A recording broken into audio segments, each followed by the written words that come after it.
Okay, so if you've seen my short from earlier today, you've seen that I was actually at a salvage yard. I did like a little 60-second panoramic view of a salvage yard that I was at earlier today to get some parts.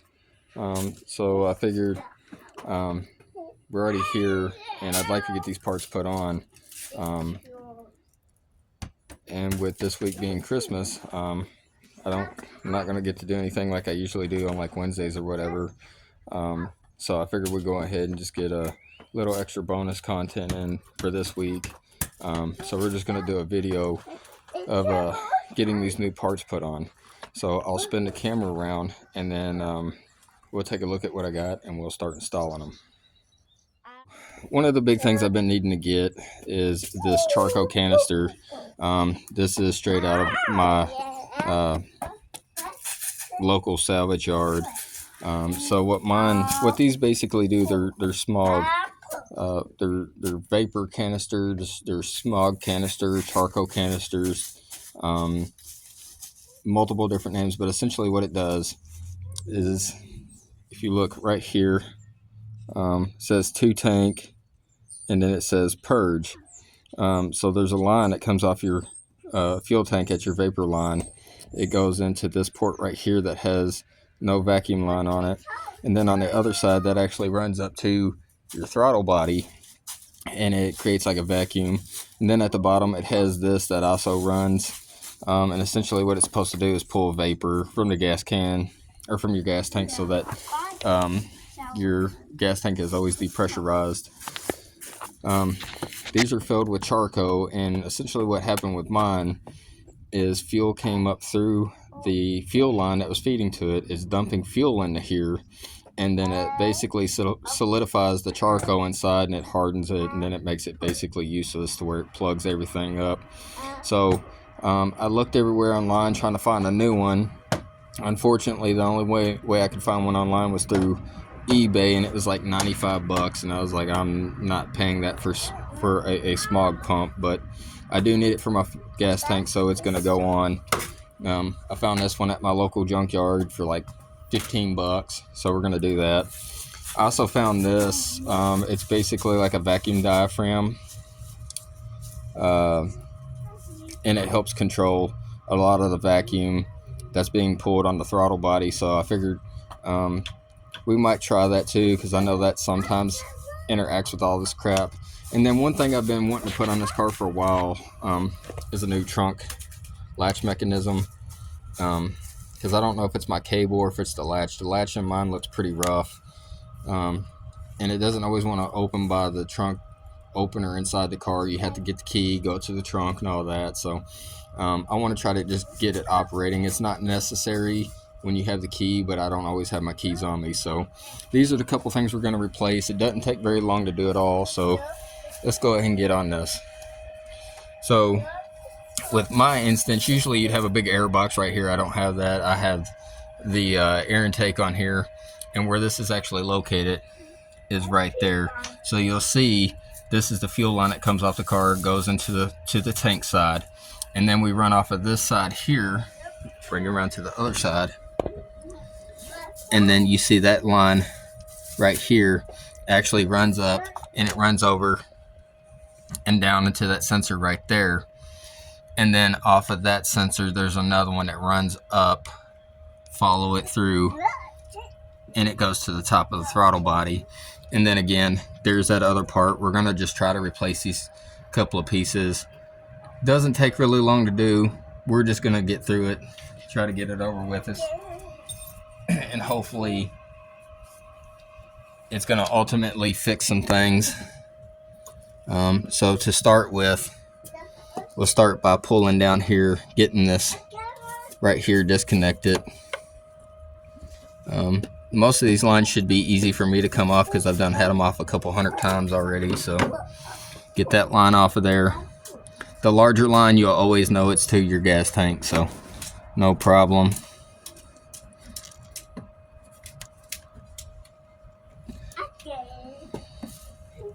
Getting a good grip on these is kind of a pain in the butt though.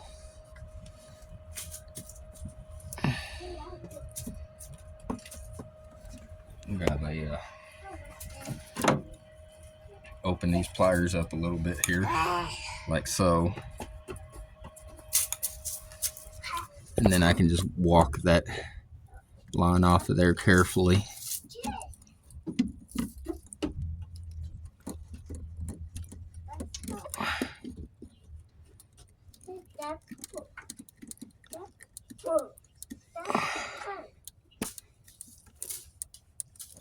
Try to break it loose a little bit there.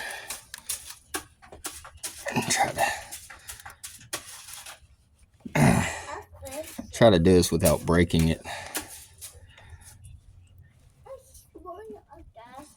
It's coming. It's just very stiff on there. Maybe it's because of the cold temperatures. Take our little prying tool right here. Maybe help to push it back some. Like so.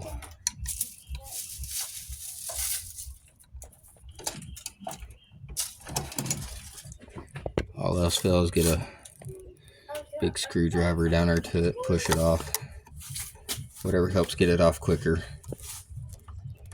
I want to get this done quickly. I am running out of daylight, unfortunately. It's late in the afternoon here. So there's that one. I'm just going to flap it up there out of the way. There's that one off.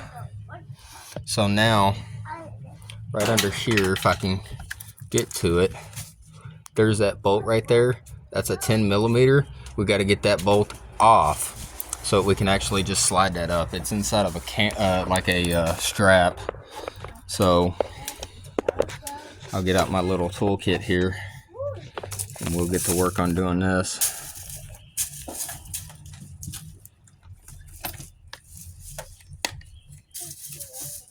And I want to do this without having to necessarily pull the air intake. Not that it's difficult to do, it's just it's a lot of stuff to have to move if you don't have to. So let's see if I can't find 10 millimeter in here somewhere. If not, I have it in my other box.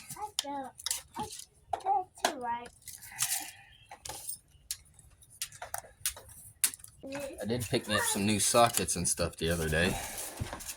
So this one here is a metric set. I also picked up the standard set. These were $4.99 at my local Menards. So even if you get one use out of them, I mean, it's better than nothing. I mean, just a 10 millimeter socket that everybody seems to lose is worth the $5 there. So push that down.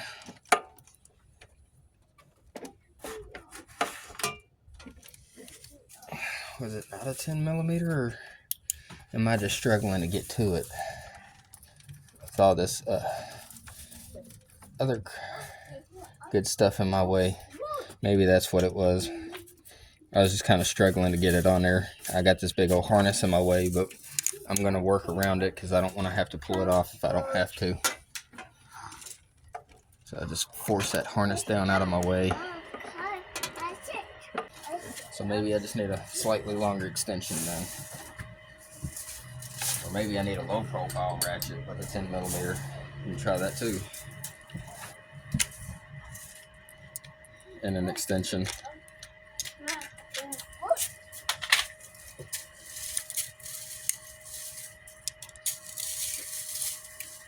Okay. Just try to push that down again without my ratchet coming apart on me. Down. I think we're on it now. Oh yeah, we're on it.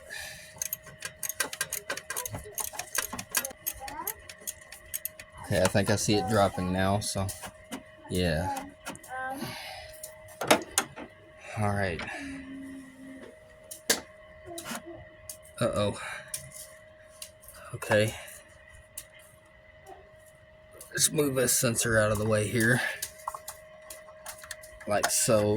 Maybe if we move that, pull the air intake over, my makeshift strap here, get all that out of the way. And maybe that'll give me just enough room to clear this. Okay, well, looks like unfortunately I'm going to have no choice but to just remove the entire intake, which I didn't want to do, but here we are. So let's just take it off. No problem. We'll just loosen it from this side here, like so. This I expect to have to fight with just a little bit, but there we go. Now it gave way for me. There we go. That might give me just enough clearance to get it out of there. Wiggle, wiggle, wiggle. All right. So here's my old one. And just so you have a part comparison there's the old one. Here's the new one. Exactly the same, just one's a little dirtier than the other one. So again, that's the old one, here's the new one. Let's go ahead and throw her in there.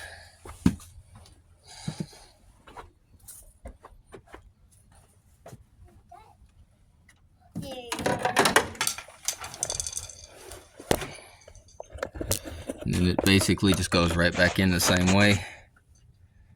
Which you guys kind of set up there. There you go. So then just slides right back into its housing. Actually, we need to pull that off like so. That was pretty simple.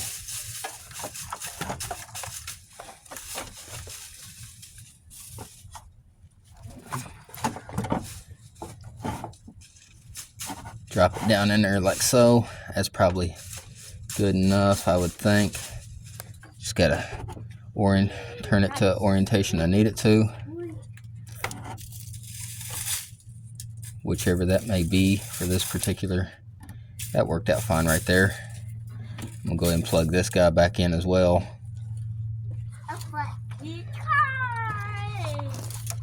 Just so I can do my adjustments now as needed. Oh.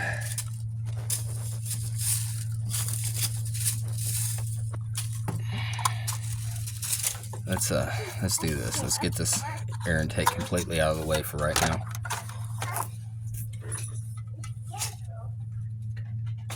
Okay, that's out of the way.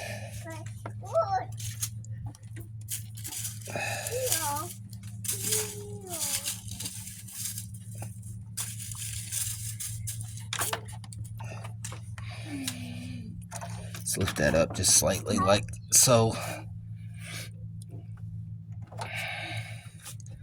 That seems like a decent orientation to me. Push that harness back out of my way again.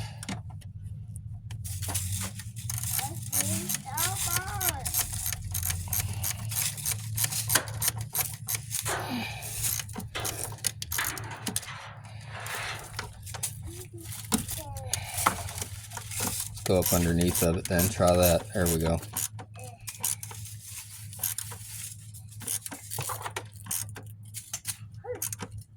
I'm sure that's probably good enough. Okay. So now we're back in, and now you can see a better view of it. So here's our from tank side.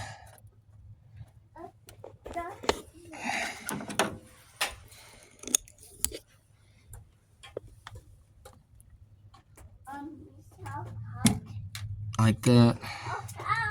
So then again, running from tank, and then this is to purge, which runs down off of that, runs down there to that with a little bit of blue on it. Then it comes off of that side, runs back up, goes through that tube, runs up here, and finally stops right there. So that's one thing done. Should have just took the air intake off from the get-go. We could have been done a few minutes ago, but here we are, so it's fine. So now I'm just gonna reinstall this back to the way it was.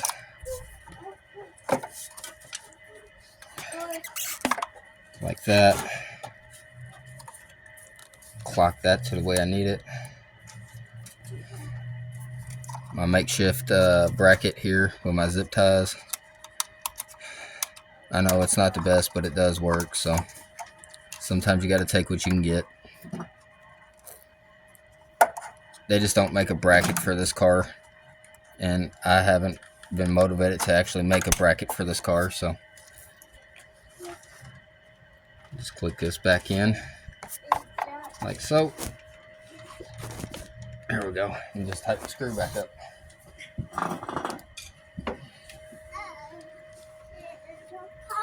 Now, if I'm being completely honest with you, I know that the old one has fuel going to it.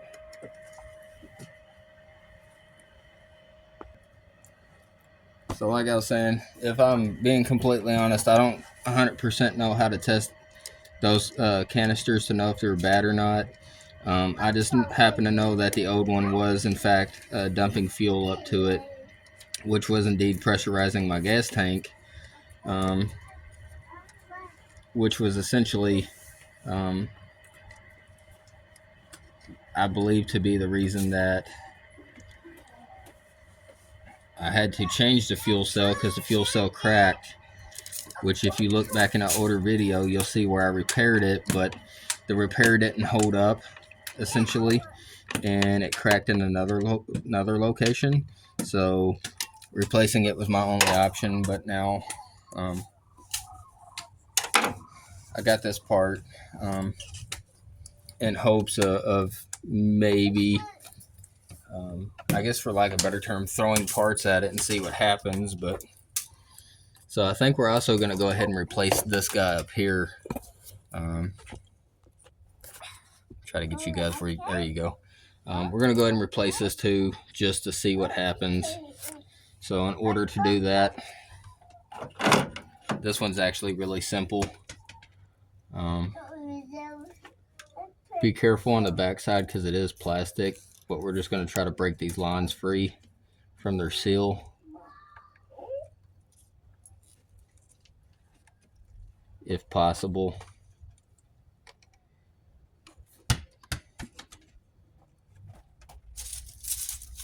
I know these are pretty simple to pop off like so. And we can probably just take something like a screwdriver here and very carefully on this assembly here push it off. And then, so two right here, one up here, and then this just has like a little tension bracket in it. So we just grab here, twist out like so, and then there should be one more vacuum port on the very bottom, and we can just simply just grab down here below it and pull right up. So that's what we're looking at. So now I'll take you over here.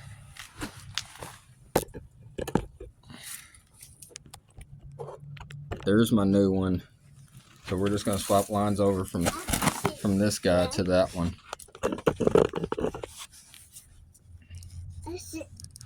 And we're just going to try to twist these off without them breaking, because they are under tension still. Hopefully this is going to fix a lot of it. This thing I'm just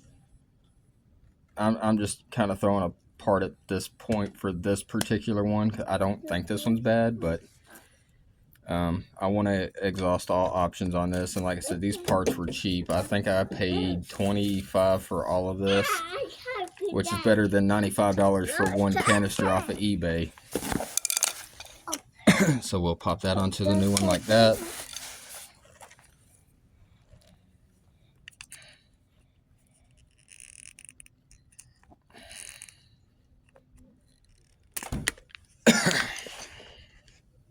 Here's another new one here, which honestly kind of needs to be replaced, but we'll just stick it on there anyway. And then the final one is right here. Get it off. I think all these hoses really need to be replaced.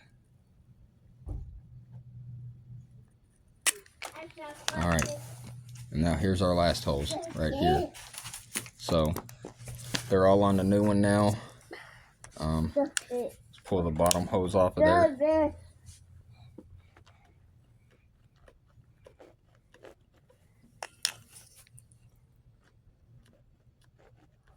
So if you see that right there, I actually just blew into that. This one had a little bit of diaphragm sound to it. This one had a lot less to it, like it was a stronger spring. So this may help out a lot. It may not help at all, but we're going to find out one way or another. Now the hard part about this is the not knowing, because the only way for me to actually determine if I'm achieving anything or not is just by simply reinstalling a gas cap, letting the car run for a little bit, and see if it pressurized again or if it didn't. That's kind of the bad part about it, but I'm hoping that it isn't going to pressurize my gas tank anymore, but there's always that possibility that I didn't fix a thing. But even at that, for 20, 25 bucks or whatever, I'm willing to take that risk at $20 or $25. Now, if I had spent 90 on it and it didn't fix a thing, then I'd be kind of mad. But 20, 25 bucks, maybe it fixes it, maybe it doesn't. I'm not going to be too mad at that, to be honest about it. So there's that one. I actually need to spin these because I put these on the wrong direction, apparently. And then these are easy to determine as well. Your longer one is going to go to the far side, and your short one's going to go to the short side. So there's not really a way to screw this up. Okay, so now that's done. Now, the last thing that we were talking about on here was this trunk latch here, and I'll try to show you some comparisons versus my old one and the reason of why I'm changing it. So, one, you see how rough that already is, which is plastic. I'm not too worried about that. This one's in a lot better shape. I guess it helps if I turn it around like that. There we go. It's going to be hard to pick up on camera, but that piece there is kind of roughed up, and then that piece right in there, both of those latch mechanisms are kind of roughed up, to where this one is actually quite nice. And it came off of a really nice car, but this is super simple. So I think all we need, if I remember correctly, is a 10 millimeter, I think. Let's see. Yeah, 10 millimeter. That was tightening it. We need to actually loosen it. So, like that. Come to this side, loosen it as well. It's just some of this is in hopes that it actually improves the car. Well, all of it's in hopes of it improving the car, but some of this is just kind of irritating stuff, and then the other stuff is more important. Like this I can do with the trunk key, but sometimes, like I said, I don't always remember my trunk key, and then I've got to run back in the house and get the key and all that. Or I could just simply pull a lever from the inside of the car. So to me, sometimes I'm lazy about stuff, and that's what I'm going to do. So now, this little green tab right here, if I can do this one-handed, it just pops right off. Like so. Then that drops down, and now you see you actually have your cable right there. So I'm going to move this whole thing up a little bit. All we're going to do is pull that cable down to where that ball clears. So, see if I can get you guys set up here some way. Like that. There we go. Try to pull that down, that up, and then push it underneath of that hook.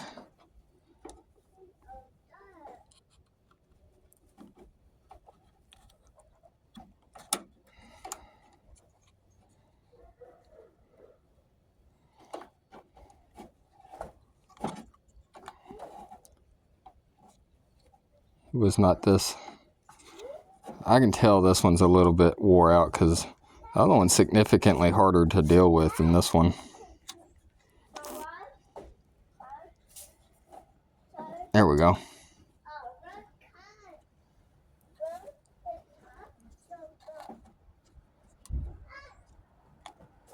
Plus it wouldn't hurt to probably have a screwdriver or 3.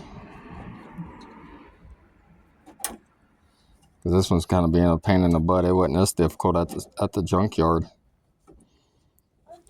Grab oh, here's a screwdriver right here. Perfect.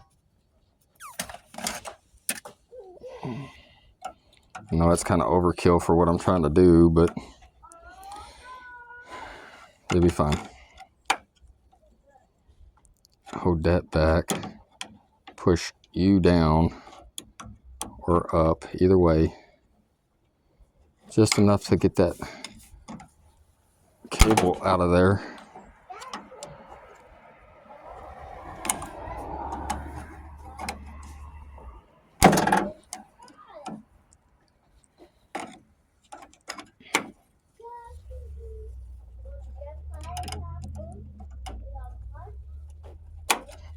Did we get it that time?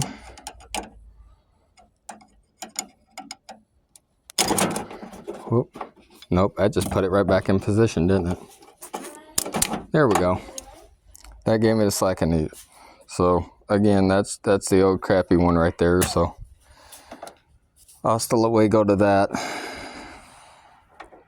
Then that just clicks right into that. This should just slide right in like that. I'll grab our rod, pop that guy back in, get it to its correct orientation like so.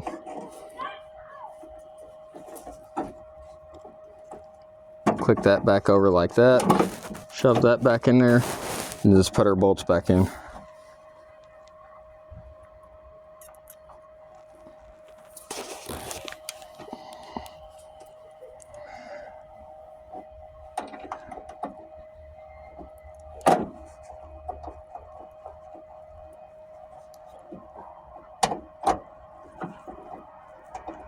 Get that bolt started like that. That should be enough to get us guided upwards. We're just gonna line this guy up like so.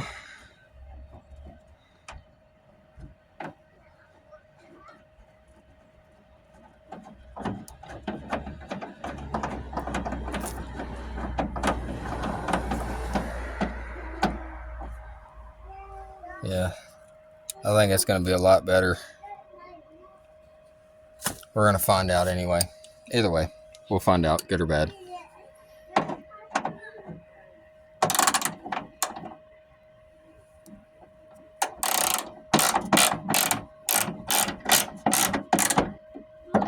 There's not really any left or right on these, so.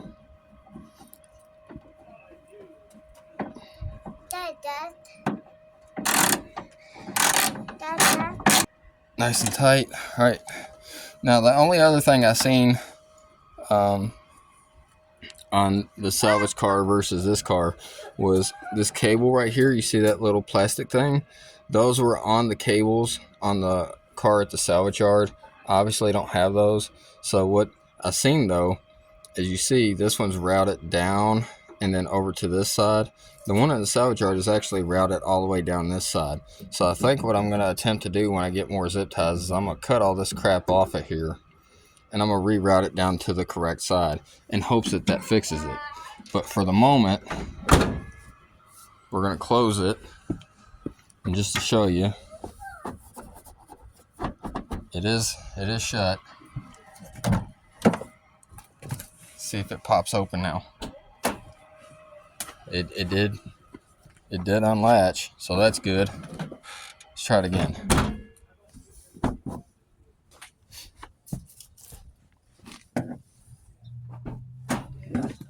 And I think it popped again. Perfect, so it's fixed.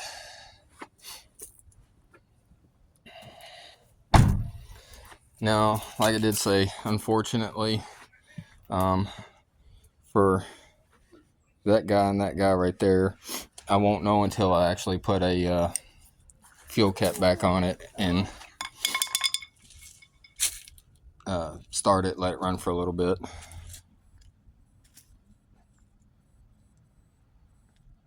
So yeah, that's it for this one. I know that wasn't the most entertaining thing ever, but it did need to be done, in hopes of it doing some repair stuff. And like I said, I'm like 25 bucks and all that, so I'm not too upset if it doesn't work.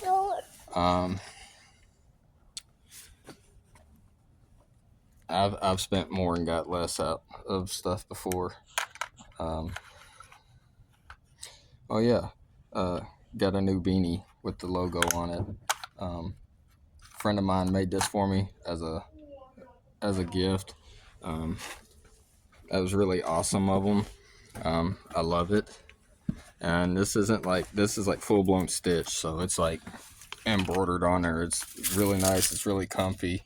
And I like anything with my logo on it, so it makes me happy that I have something besides shirts and stickers that has my brand on it. I'm really thrilled about that, or my channel logo, or whatever you want to call it. That's it for now. Like I said, won't be getting any more content out this week, I don't think, because in a couple of days it is Christmas. So I thought I would just throw a video up real fast, do some quick repair type stuff, and yeah, as always, like, share, and subscribe, and I'll see you guys in the next one.